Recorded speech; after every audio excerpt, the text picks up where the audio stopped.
Assalamualaikum warahmatullahi wabarakatuh. Alhamdulillah, salatu wassalamu ala rasulillah Sayyidina wa maulana Muhammadin abdillah la hawla wa la quwata illa billah. Para pendengar setia Radio Dais, para pemirsa MAJD TV dimanapun Anda berada, segala puji milik Allah SWT, selawat dan salam kita curahkan ke junjungan Nabi besar kita Nabi Agung Muhammad SAW yang senantiasa selalu kita harapkan syafaatnya kelak di hari yaumul kiamah. Para pendengar dan juga pemirsa dimanapun Anda berada, di kesempatan sore hari ini telah hadir kembali kajian sore. Kali ini bersama Ustadz Muslihin LCMH, dan beliau sudah hadir di studio Radio Des kita. Sapa, Assalamualaikum Ustadz. Waalaikumsalam warahmatullahi wabarakatuh. Kabarnya baik ya? Alhamdulillah. Alhamdulillah. Bagi Anda semuanya yang saat ini mungkin lagi kurang enak badan, yang lagi sakit, semoga lebih baik lagi, dan penyakit Anda semuanya diangkat Allah Subhanahu wa taala.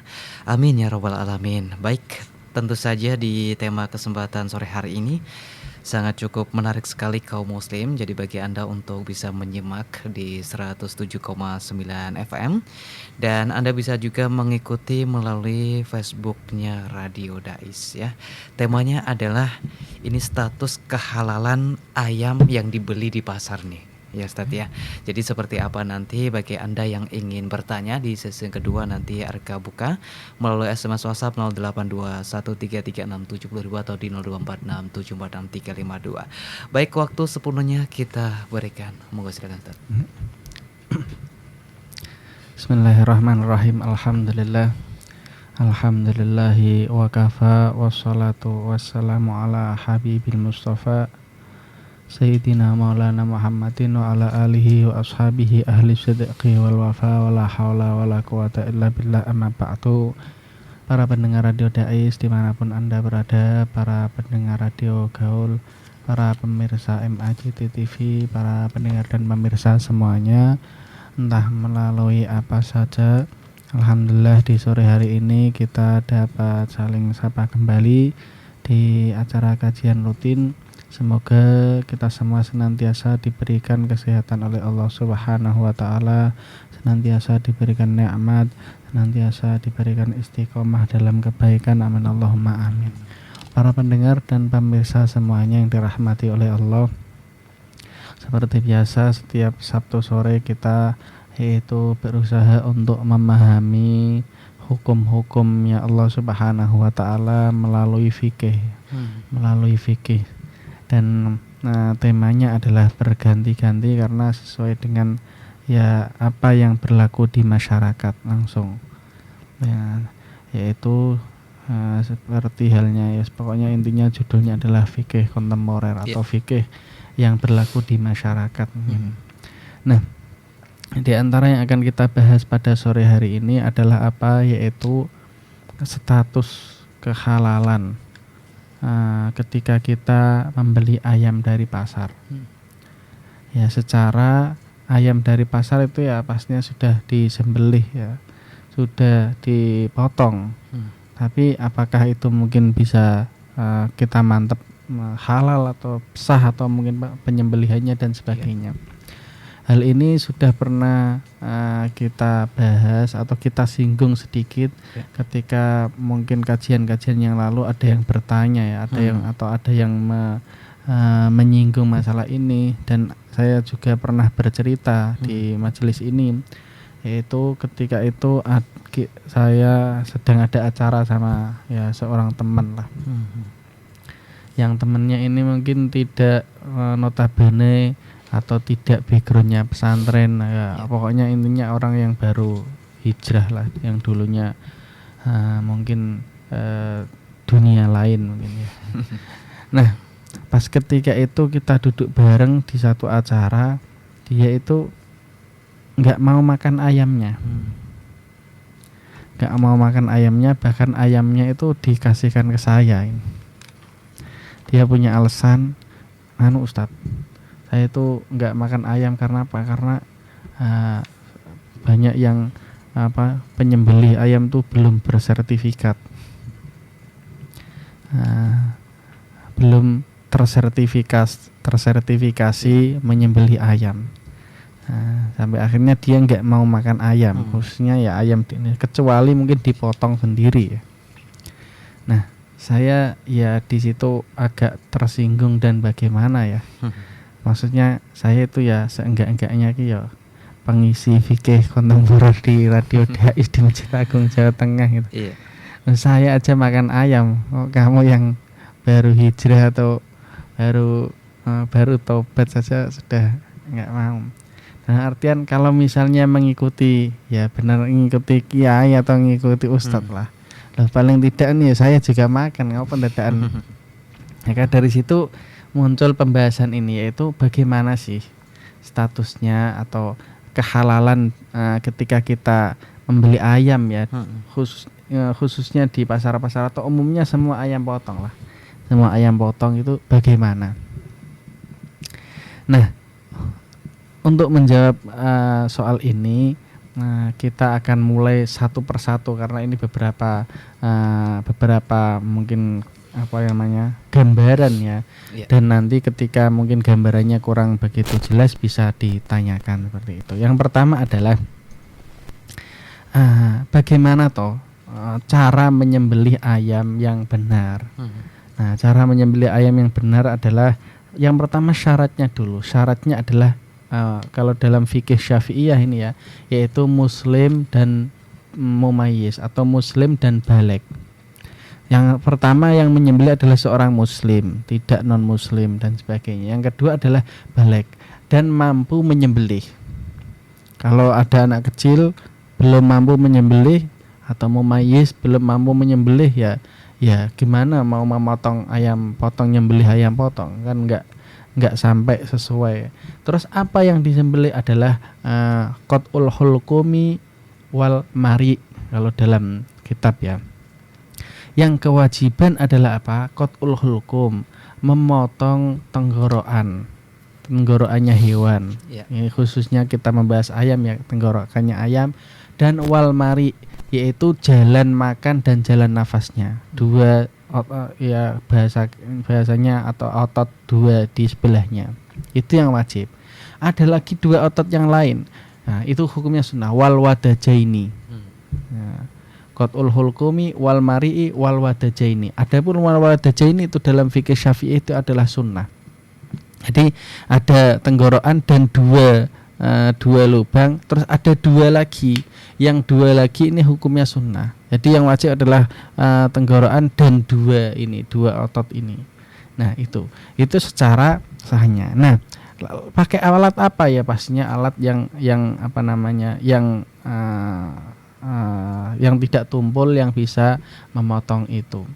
Nah, apa hukumnya? Nah, misalnya ini ketika kita melihat kasus di lapangan, itu yang memotong ayam ya pastinya lebih banyak kan tidak termasuk ustadz ya. Makanya kalau di kampung-kampung itu kan dipasrahkan kepada kiai ya, dipasrahkan kepada kiai ya, mungkin lebih mantap dan sebagainya. Nah, ya, tapi mungkin di lapangan atau kemungkinnya di RPH ya, RPH ya, pemotongan hewan ya. Itu kan belum tentu kiai. Ya, bisa saja jasa. Makanya diadakanlah jamusi atau apa itu, pemotongan halal, yaitu sertifikasi pemotongan halal atau cara atau minimal atau pelantikan atau apa namanya ya, seminar tentang pemotongan halal. Nah ada yang permasalahannya adalah apakah yang memotong itu membaca bismillah ketika memotong. Nah ini sehingga saya ragu-ragu apakah ini halal dan tidaknya.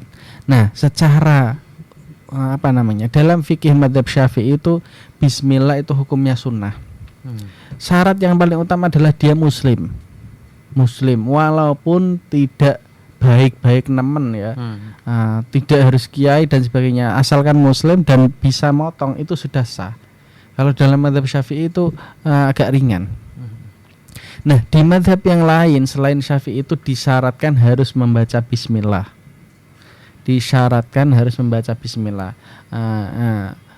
kalau dalam ayat Al-Qur'an kan wala ta'kulu mimma lam yudhkarismullahi alaih. Jangan kamu makan apa yang tidak diucapkan bismillah di dalamnya. Nah, ini adalah menjadi syarat kalau dalam mazhab selain Syafi'i.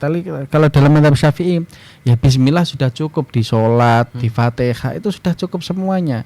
Syarat yang utama adalah yang penting muslim, yang penting beribadah. Nah, itu sehingga apa? Sehingga ketika kita lihat lapangan di pasar-pasar atau di RPH ya, lembaga LPH atau lembaga pemotongan hewan atau rumah pemotongan hewan. Nah, itu dia pastinya muslim dan juga sudah memenuhi pemotongan tersebut ya bisa dikategorikan halal. Nah, ada mungkin beberapa kasus-kasus yang mungkin ada yang menemukan ternyata ayamnya setelah dipotong, kalau mungkin beli ayam dari pasar misalnya ya, terus pemotongannya itu tidak sempurna, hanya cuman disobek tok misalnya. Terus kira-kira apakah sudah sampai kepada tenggorokan atau belum? Kan ada yang saya juga pernah ditanya, dikirimi video atau WhatsApp, dia beli ayam terus tidak sempurna pemotongannya secara penglihatannya, terus nanya tentang hukum ini, bagaimana hukumnya Ustaz? Nah ini ya repot. Secara dohirnya memang sudah dipotong, tapi secara hanya sedikit saja, karena ada orang itu memotongnya hanya untuk apa ya, memang semuanya ada, setiap kasus ada ada jenenge yang tidak pas lah. Ada yang memotong hanya menggunakan misalnya sodetan bambu misalnya, disodet saja karena yang penting dohirnya mungkin sudah disembelih, atau mengkelabui orang muslim, yang penting sudah disembelih padahal ya belum sesuai dengan standarnya dan sebagainya. Nah, secara umum kita akan membahas tentang bagaimana hukum halal dan haramnya. Nah, secara umum adalah apa? Nah, kita kembalikan kepada kitab ya, kita membahas tentang kitabnya, bahwa sesungguhnya dalam kaidah fikih itu al aslu fil luhumi at-tahrim. Dalam hal kaitannya dengan daging, hukum paling asal adalah haram. Hatta yutayaqqanal khillu, hingga diyakini kehalalannya. Wa fali hadza idastama'a fi dzabihati sababani. Nah, jadi dalam hal kaidah asal dari setiap hewan itu haram dulu sampai diyakini kehalalannya, dalam arti penyembelihannya sempurna, dia juga yakin dan sebagainya, itu baru menjadi halal. Tapi kalau tidak yakin, ausyaka atau ragu saja, itu sudah tidak boleh. Misalnya beli ayam sudah dipotong mungkin, tapi kok nyampe rumah kok ragu bahwa ini apakah halal atau tidak karena penyembelihannya tidak sempurna misalnya, maka itu malah menjadi haram. Itu malah menjadi haram. Harus yakin dulu bahwa ini sudah selesai pemotongannya dan saya yakin bahwa ini sudah selesai sehingga menjadi halal. Karena hukum asal dari setiap daging, setiap hewan yang disembelih atau apa, karena yang belum disembelih kan mesti pastinya haram sampai disembelih. Nah, itu hukum aslinya adalah haram sampai diyakini kehalalannya. Nah, bila tidak tahu bahwa itu penyembelihannya gimana dan sebagainya, tahunya kan sudah matang di catering dan sebagainya, maka itu bagaimana? Nah, ini yang akan kita bahas. Bagaimana ketika itu kita sudah tahu matengan. Kalau tahu tidak matengan tadi kan kita harus yakin dulu ya, ini sudah disembelih, sudah sempurna atau belum, beli dari pasar misalnya dan sebagainya. Nah, karena ragu saja itu sudah, yaitu tadi sudah dikatakan bahwa keraguan itu akan menjadikan daging yang dibeli tadi itu menjadi haram. Maka harus yakin. Nah, di Indonesia ini kan kita mayoritas muslim. Kalau misalnya ayamnya itu impor, apalagi ayam yang impor yang maka impornya dari mana? Kalau dari negara yang mayoritas muslim masih mendingan.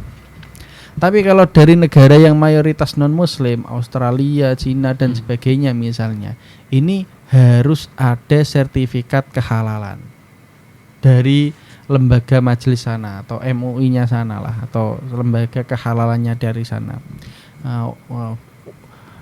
Karena kalau di Indonesia nih ya Mas ya, ada dua ini lembaga, lembaga sertifikat halal yang sekarang diambil atau dibidangi oleh Kemenak yang dulunya MUI, yang kedua BPOM, Badan Penanganan Obat dan itu harus ada dua sertifikat, atau bahkan kalau air mineral ada banyak, atau sertifikatnya itu ya ada banyak dan sebagainya. Nah, itu walaupun dari BPOM sudah ada, tapi kalau belum ada sertifikat kehalalannya, belum juga bisa dikatakan sebagai kehalalan jika impornya itu dari negara mayoritas non muslim. Nah, kalau di Indonesia sendiri ini kan mayoritas muslim, maka bagaimana cara menyikapinya? Apakah semua yang ada di ayam-ayam yang ada di pasar itu haram dan sebagainya? Kita baca dari kitab Hasyiyah Bujairami alal Khatib. Fa in kana fil baladi majusun wa muslimun. Jika di suatu daerah terdapat orang non muslim satu, majusi, orang penyembah api, dan wa muslimun, dan semuanya muslim. Wajuhila dzabihul hayawan, dan tidak diketahui sang menyembelih itu wong muslim atau orang majusi. Ini mayoritas muslim, tapi ada satu yang non muslim. Hal huwa muslimun aw majusyun, apakah yang menyembelih itu muslim atau majusi? Lam yahilla akluhu, tidak menjadi halal makan ayamnya atau makan sembelihannya. Lisyaki fid dzabihil mubih, karena ada keraguan. Dia statusnya ya, ini apakah yang menyembelih non muslim atau muslim? Ya, di Indonesia banyak non muslim juga. Apakah muslim atau non muslim? Kalau dia ragu yang seperti itu, maka itu malah menjadi haram. Tapi ada beliau Syekh Bujairami alal Khatib, Syekh Bujairami itu lebih toleran, yaitu na'am ingkanal muslimuna aghlaba kama fi biladil Islam, jika muslim itu mayoritas seperti halnya di negara-negara muslim, maka fayam bagi ayyahillah, maka layaknya itu hukumnya adalah halal. Layaknya itu hukumnya adalah halal. Jadi kalau di Indonesia mayoritas muslim itu hampir semuanya yang nyembelih pasti syarat minimal adalah muslim sudah terpenuhi. Adapun ada non muslim dan sebagainya, itu secara umum ketika kita makan yang mungkin catering yang apa ya, itu bisa dikategorikan halal karena mayoritas di Indonesia adalah muslim.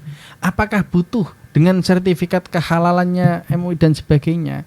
Kalau secara umum di pasar sudah disembelih, itu tidak butuh. Walaupun mungkin ada kasus-kasus yang mungkin mati dan ada, tapi kan secara umum kita ngambilnya. Secara umum adalah halal. Nah, haram bagi siapa? Ayam di Indonesia semuanya haram. Bagi siapa?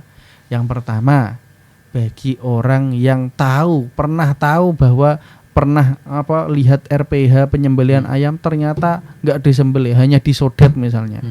Sampai dia akhirnya, wah ternyata seperti ini ya, nggak disembelih. Maka dia itu hasil dari ayam RPH itu jelas haramnya. Kecuali tahu kalau di RPH lain, oh ternyata sudah sesuai syariat, maka dia boleh makan yang dari situ. Kalau dia tahu ternyata, berarti bagi orang yang asli tahu, maka itu hukumnya haram. Tapi yang tidak tahu atau yang memakai dasar husnudzon, pakai dasar secara mayoritas umat Islam ada di Indonesia, maka hukumnya ayam tersebut halal dan dia boleh makan. Haram bagi siapa?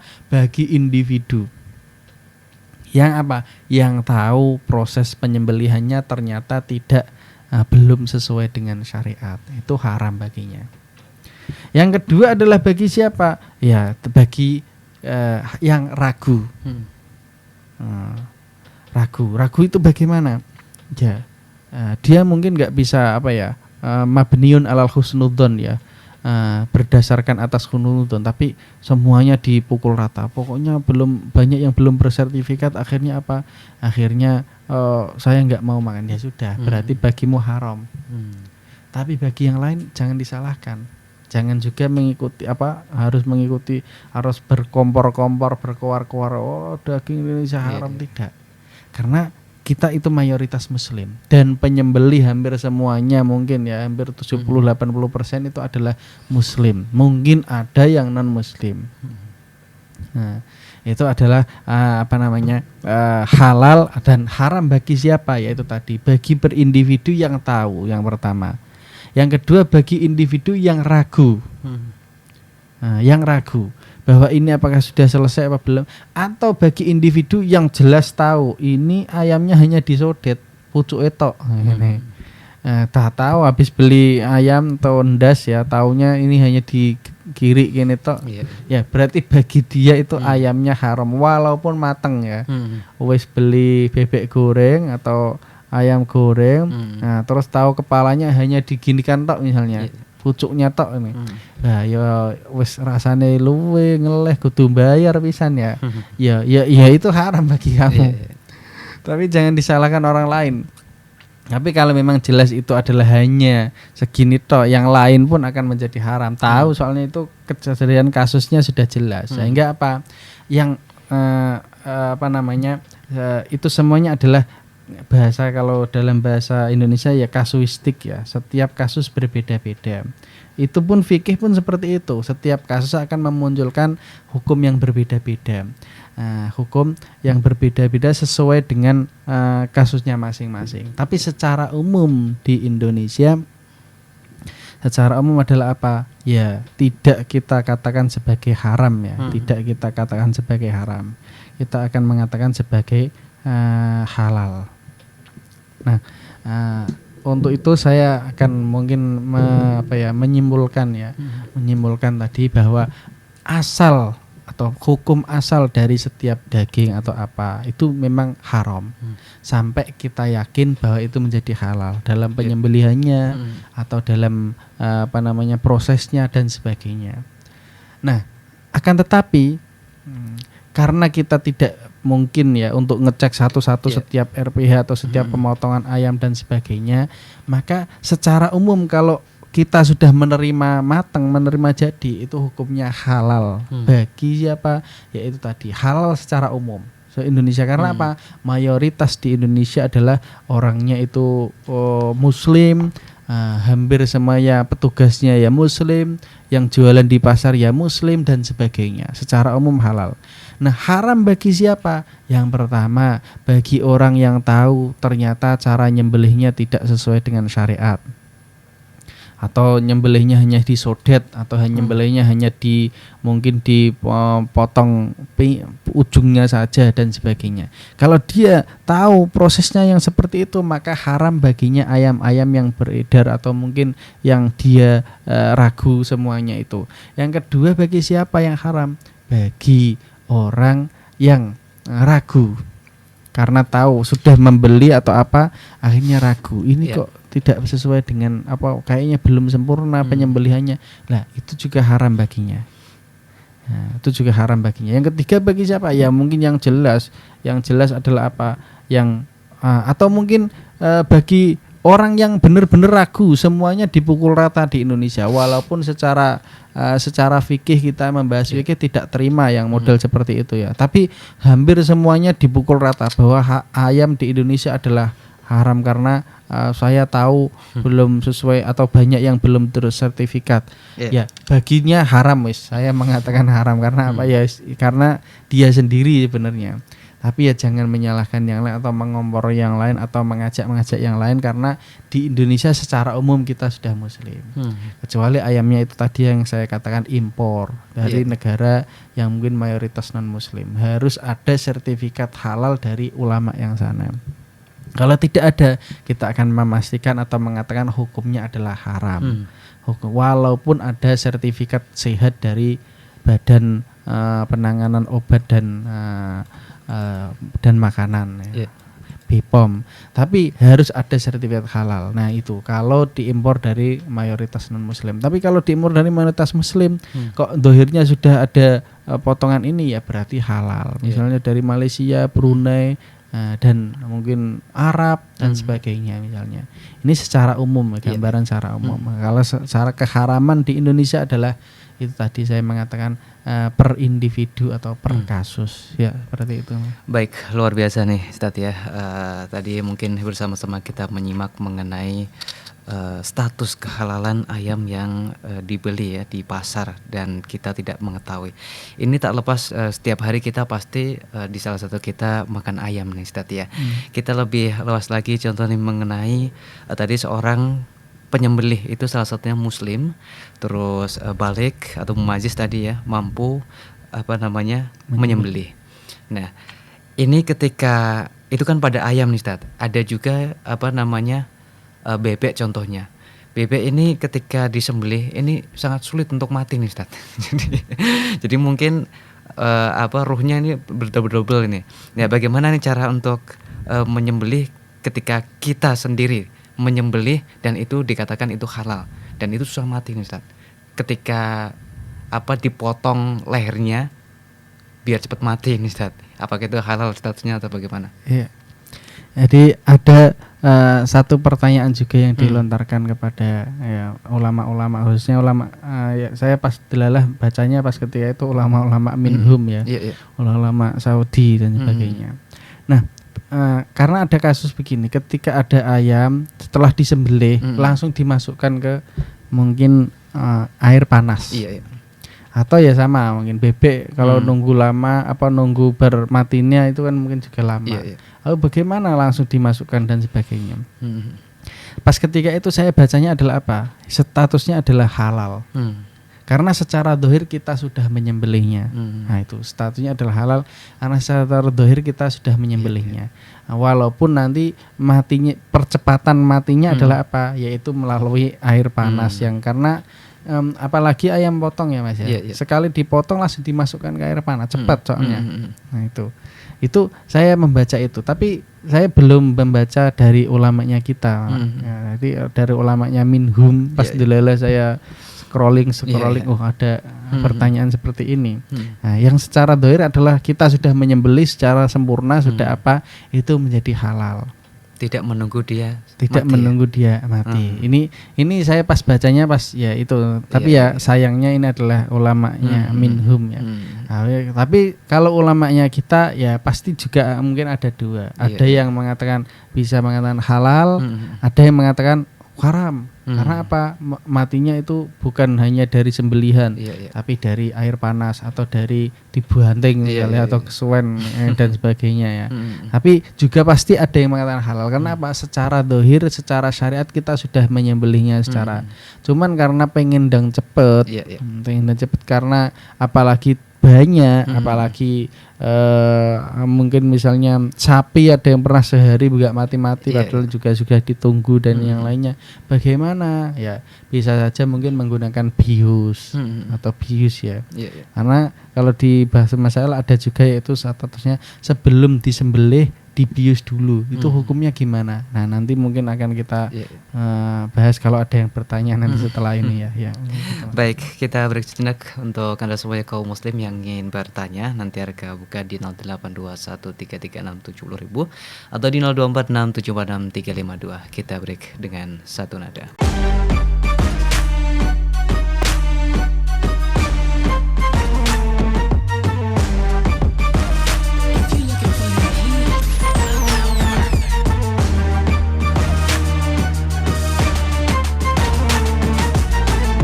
Dipancarkan dari Menara Al-Husna. Dipancarkan langsung dari Menara Al-Husna. Dipancarkan dari Menara Al-Husna. Kawasan Masjid Agung, Jawa Tengah, 107,9 FM. 107,9 Radio Dakwah Islam terdepan dalam dakwah dan nada. Radio Dakwah Islam atau yang kerap disingkat Radio Dais telah mengudara sejak 23 September 2006. Radio berfrekuensi 107,90 MHz yang bertempat di lantai 1 Menara Al-Husna kawasan Masjid Agung Jawa Tengah merupakan radio yang bukan hanya menampilkan dakwah syiar agama Islam, Tapi ternyata yang lain adalah Dais menyajikan acara hiburan, pendidikan, dan informasi dengan format Islami. Saatnya disapa dulu ya, udah gabung via SMS-nya. Berjumpa kembali bersama saya Conan di dalam acara Uswah. Kita akan membahas segala sesuatu yang berkaitan dengan tanaman kaum muslim. Masih dalam acara Salam Pagi. Kaum muslim, sesaat lagi kita akan bergabung dengan Masjid Agung Jawa Tengah untuk menantikan azan sholat zuhur. Senang sekali Kak Fajar pagi hari ini bisa menemani adik-adik semua dalam acara siaran anak RA. Selain itu, Dais mempunyai keunggulan untuk memikat hati para pendengar dan berbeda dari radio lainnya, yaitu adanya segmen dialog interaktif mengenai syiar agama Islam yang sangat dibutuhkan setiap masyarakat. Radio Dais menjangkau daerah Semarang, Demak, Kendal, dan sekitarnya. Bagi pendengar yang berada di luar kota, tidak perlu takut ketinggalan berita. Kini, Anda bisa download aplikasi Dais Play yang telah tersedia di Play Store smartphone Anda.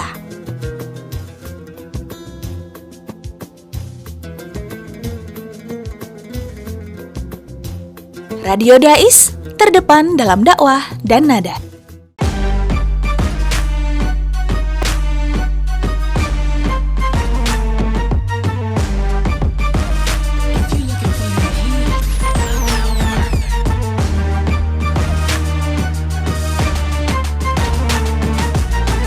Baik, kembali di 107,9 FM Radio Dais, Radio Dakwah Islam, dan juga bersama MAJT TV ya. Kita buka pertanyaan untuk Anda semuanya yang bertanya di 0821 336 70.000 atau di 0246 746 352. 0821 336 70.000 atau di 0246 746 352. Oke, sebelum kita tunggu pertanyaan Anda, ini mau bertanya nih Ustadz ya. Arka mau bertanya mengenai tadi disampaikan bahwasanya haram jika hewan tersebut ketika ada seseorang itu melihat secara langsung secara individu ya Ustadz ya, dan juga ragu. Nah, ketika memang itu tidak sesuai ya, ketika kita melihat pemotongan tadi, itu ketika kita menyampaikan kepada seseorang, itu boleh atau tidak Ustadz? Di publik masalahnya. Itu sah atau tidak pernyataan seperti itu? Atau harus menunggu saksi berapa seperti itu? Iya. Iya. Ya, jadi tadi bagi orang ya yang mungkin tahu atau mungkin tahu dari RPH atau mungkin tahu kejadiannya, ya bisa saja dia menceritakan ke orang lain, namanya juga tahu ya. Iya, iya. Nah, tapi apakah nanti orang lain ikut atau tidak ya sebenarnya tidak bagus, karena itu akan menjadikan orang lain itu tambah ragu. Padahal orang lain itu adalah apa?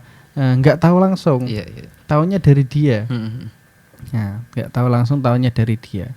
Kalau dia tahu langsung mungkin hukumnya akan lebih besar, lebih berat lah ya.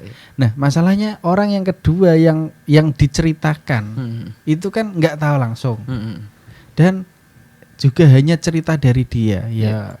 Kalau yang cerita kiai itu yang repot juga. Cerita kiai itu yang repot. Jadinya apa? Saya manut Pak Yai, ini kan seperti itu ya. Nah, ini seperti itu. Nah, yang secara adalah apa? Ya semua adalah tergantung kepada individu masing-masing. Ketika ada orang yang diceritakan kok dia masih tetap ya bisa saja pas ketika itu memang belum disertifikasi halal, sertifikasi penyembelihan. Tapi mungkin setelah itu dia adalah sudah ikut sertifikasi, ya sudah pasti jadi halal lagi, kan bisa saja seperti itu. Berdiceritakan, terus dia juga husnudzon lagi, mabniun alal husnudzon ini kan memang ya. Fikih itu adalah mabniun alal dzon. Ini saya pertegas ya. Fikih itu didasarkan atas prasangka, praduga yang kuat. Nah, jadi ada 5 tahapannya. Yang pertama bohong, yang kedua waham itu 25% kepercayaannya. Yang ketiga syak itu 50% kepercayaannya. Jadi ketika diceritakan apa terus dia kok ragu, nah itu kategorinya 50%. Ada yang don, yaitu 75%. dan ada yang yakin yaitu 100%. Nah, fikih itu paling minimal ada di dzon 75%, yaitu praduga yang hampir menuju yakin. Nah, keyakinan atau yang keraguan yang hampir menuju yakin. Ini dzon 75%. Kok habis diceritakan kok dia jadinya syak 50%, maka jadi haram. Jadi haram. Tapi kalau diceritakan terus dia melempar, itu paling kemarin, ini pas wingi wae dadakan.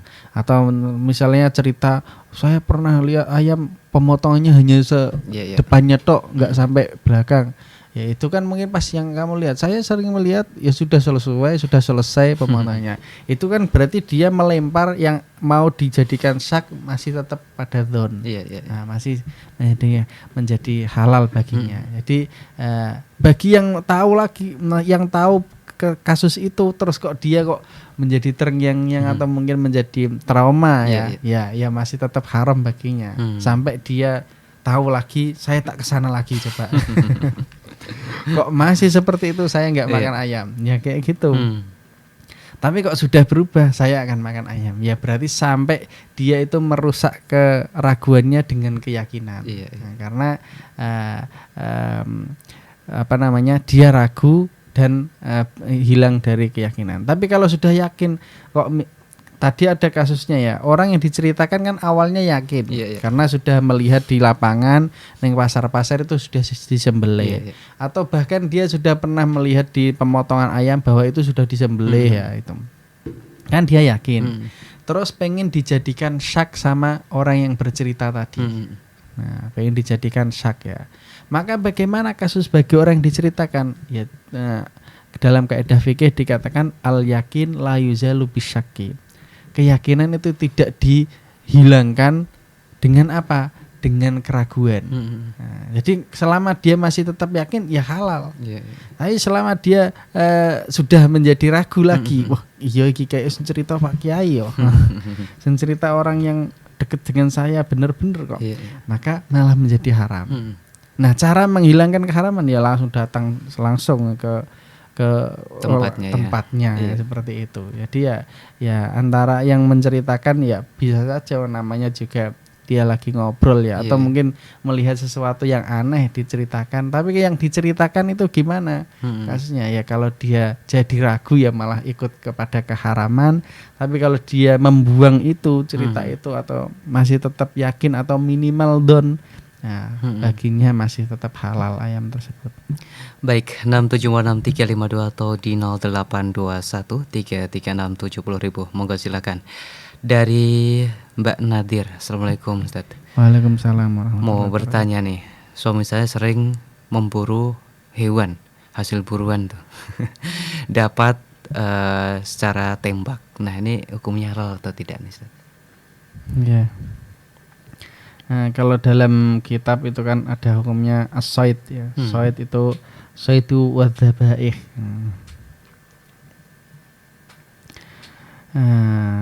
Lalu bagaimana hukumnya adalah jika sudah ditembak ya.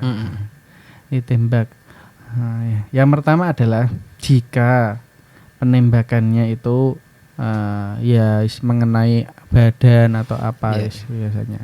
Kok nyampe jatuh ke bawah, terus dia masih menemukan hidup misalnya, hidup yang hayatun mustaqirrah, maka ndang disembelih, ndang disembelih.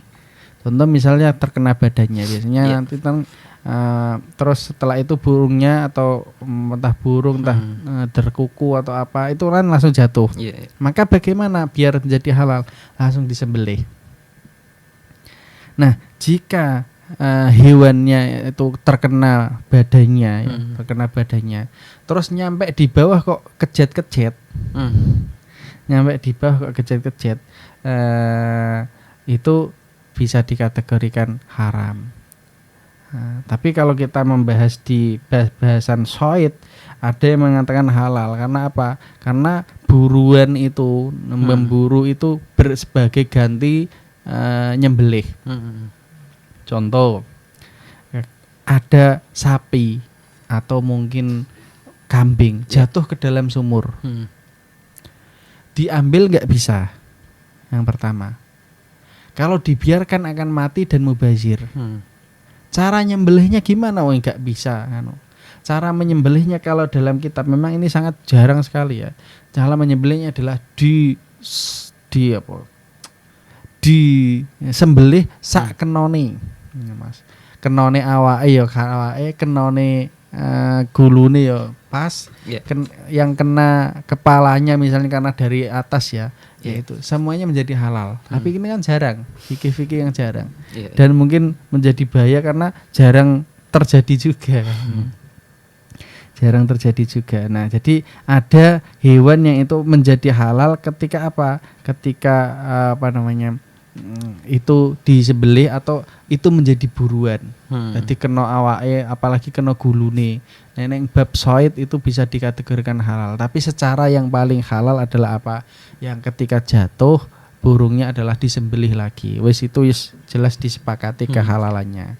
Nah, selama burungnya nyampe bawah tidak kejet-kejet mati, kok masih hidup secara normal terus disembelih itu halal. Wis itu saja. Yang lainnya saya juga agak ragu menjawabnya ya. Misalnya kejet-kejet langsung mati, apakah halal? Jadi matinya adalah dari tembakan. Saya juga tidak berani menjawab. Nah, yang kedua, terus kalau tembakannya kena leher, kan sebagai ganti daripada nyembelih. Terus jatuh sudah lehernya sudah kena, apakah itu menjadi halal? Saya juga tidak berani menjawab, wallahu alam. Yang paling jelas adalah nek jatuh kok masih hidup apa langsung dari disembelih. Itu mesti ada yang membahas dan jelas halalnya. Itu yang seperti itulah. 6746352 atau di 082133670000. Assalamualaikum Ustaz. Waalaikumsalam. Dari Bunda Nur mau bertanya, saya seorang muslimah kemudian menyembelih ayam sendiri dengan baca basmalah. Tapi hewan tersebut gak mati-mati, langsung saya kasihkan ke air panas. Oh, ini tadi yang mungkin bisa diperjelas kembali nih. Iya. Tadi kita juga sudah menyinggung ya. Jadi ayam yang tidak mati ketika disembelih itu hukumnya bagaimana? Tadi saya pernah membaca itu tadi di ulamanya Minhum ya. Nah, itu hukumnya adalah ada yang mengatakan bahwa itu menjadi halal. Karena apa? Karena kita sudah menyembelih secara syar'i. Tapi secara kitabnya bagaimana? Coba kita akan mencari ya. Nah, jawabannya adalah jika sudah disembelih, kok masih terlidah di hidup namanya hayatun madbuh, kehidupan yang hampir sekarat, bukan hayat mustaqirrah. Kesimpulannya, jika penyembelihan awal sudah memenuhi syarat, maka sah dan halal dan tak wajib disembelih lagi. Boleh dipotong lehernya biar cepat mati, tapi makruh.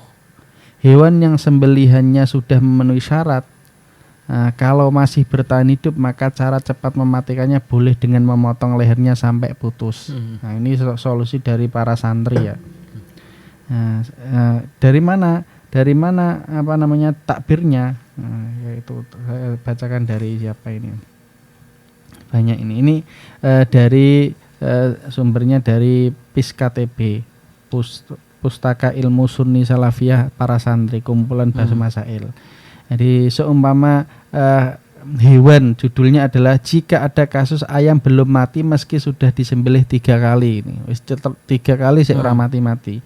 Maka caranya bagaimana biar cepat mati? Di antara solusinya adalah disembelih sampai dipotong. Dipotong.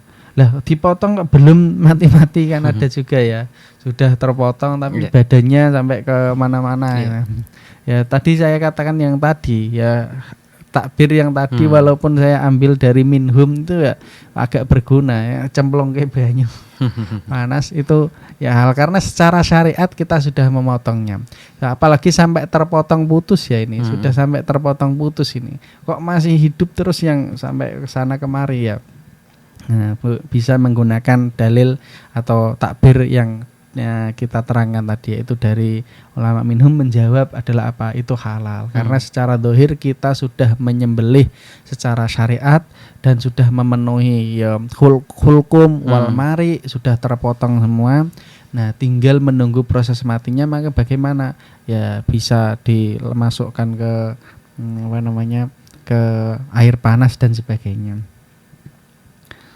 Nah, seperti itu. Baik, satu lagi nih Ustadz ya, dari Mbak Lia mau bertanya mengenai jual beli kucing nih Ustadz, mau minta penjelasannya. Iya. Jual beli itu adalah syarat di antara jual beli adalah apa? Yaitu barangnya itu adalah tohiron. Yang pertama suci. Yang kedua nafian, bermanfaat. Suci itu dalam artian apa? Ya tidak asli najis. Kalau kucing kita tidak mengatakan najis, tidak. Ya, masalahnya kucing kan haram, enggak walaupun disembelih. Beda ya, macan itu haram dagingnya atau apa, tapi kan enggak najis. Ainnya itu. Jadi ada najis ainnya, ada haram ainnya. Nah, kucing itu kan haram dimakan atau walaupun disembelih. Tapi kan tidak najis. Berarti yang pertama tohiron, suci barangnya. Nafian, bermanfaat. Makdurun ala tasallumihi, mampu diserahkan dan sebagainya lah. Nah, ketika kita syaratnya barang yang dijual itu adalah tohiron, suci, yang kedua muntafaan, ada manfaatnya, itu sah. Nah, jadi patokannya adalah ada manfaatnya. Nek kucing itu dijual, dituku karena ada manfaatnya, karena dia senang kucing, maka sah. Jual beli atau membeli kucing atau menjual kucing sah. Tapi kalau kucing dijual atau dibeli karena apa ya? Karena misalnya mau dimakan, nah ini malah haram. Nah, kamu mau beli kucing mau apa? Mau tak buat sate? Haram. Yang menjual juga kena hukum haram, yang membeli juga kena hukum haram. Tapi kalau saya buat ngusir tikus, halal. Saya mau buat beli kucing karena seneng kucingnya, halal. Selama ada manfaatnya itu halal. Nah, tapi tergantung juga tujuannya itu dibuat haram atau tidak. Sama seperti ketika kita membeli kalajengking. Kalau kalajengking untuk hanya kalajengkingnya yaitu ya nggak bisa, kalajengking itu ya nggak. Tapi kalau dimanfaatkan, ada manfaatnya, itu menjadi halal. Contoh lagi kayak membeli atau menjual roto atau mungkin set ya. Kalau dibuat mancing berarti kan ada manfaatnya. Saya beli ini untuk ada manfaatnya, itu untuk tangguh mancing, maka halal. Tapi kalau dibeli untuk digoreng, dibuat payek itu menjadi haram gitu loh. Jadi tergantung tujuannya, karena tohiron nafian itu harus bermanfaat, itu ada syaratnya. Makdurun ala tasallumihi, dan mampu diserahkan dan sebagainya, itu harus ada. Jadi kalau jual beli kucing berarti ya tergantung tujuannya. Nek tujuannya meh tinggo sate kucing, haram hukumnya. Tapi nek tinggo mainan, tinggo seneng-seneng karena seneng kucing atau ngusir tikus atau apa, itu halal semuanya karena ada manfaatnya, ya, seperti itu. Baik, luar biasa sudah kita kupas tuntas nih Ustadz ya mengenai status kehalalan ayam yang dibeli di pasar, dan tentu saja ini sangat menambah pengalaman kita, pengetahuan kita, dan tentu saja semoga bisa kita sampaikan ke yang lain yang belum mengetahui ini Ustadz ya. Arkarus pamit undur diri kaum muslim dari ruang dengar Anda. Mohon maaf atas segala khilaf kata yang kurang berkenan di hati Anda. Assalamualaikum warahmatullahi wabarakatuh.